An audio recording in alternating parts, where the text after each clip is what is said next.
একে একে সবাই প্রতিষ্ঠিত হবে, তুমিও।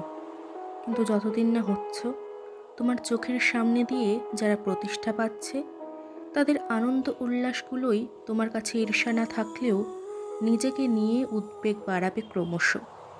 তুমি তাদের সাফল্যে শরিক হবে ঠিকই, কিন্তু সেই হাসিতে থাকবে একটা অন্তর্বর্তী শূন্যতা, দুর্দান্ত একাকিত্ব। ওরা সবাই পেরে যাচ্ছে দেখে হয়তো তুমি নিজেকে গুটিয়েও নেবে একটু একটু করে।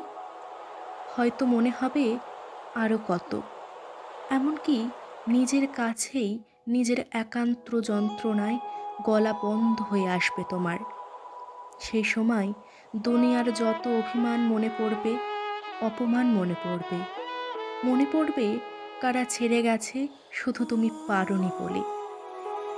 আসলে তোমার ভেতরের ছটফটে মানুষটাও কোথাও যেন আড়ালে শান্ত হতে বলে, তুমি একলা হও, নিজের সাথে বসো, আলো নিভিয়ে বুঝে নিতে চাও সেই অতল স্পর্শী ব্যথার গভীরতা।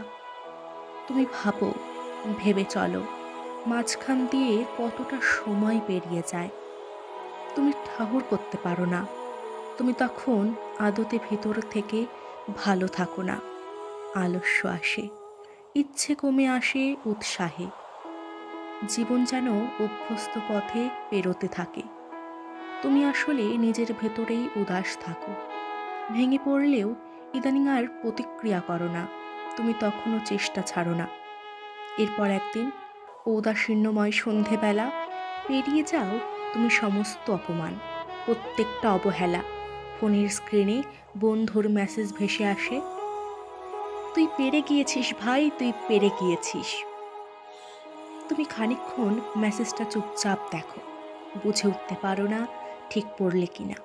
চোখের জলে ঝাপসা হয় স্ক্রিন, তোমার চোখ যায় দেওয়ালে চ্যাটানো ধুলো জামা কাগজের ধূসর অক্ষরে, যাতে তুমি লিখে রেখেছিলে, one day I will definitely win. আসবে ঠিক ভোর, তোমার আসন্ন প্রত্যেকটা সাফল্য হবে আজকের বেরোনো সমস্ত যন্ত্রণার উত্তর। লেগে থাকো, যেতে থাকো, জীবন সুন্দর।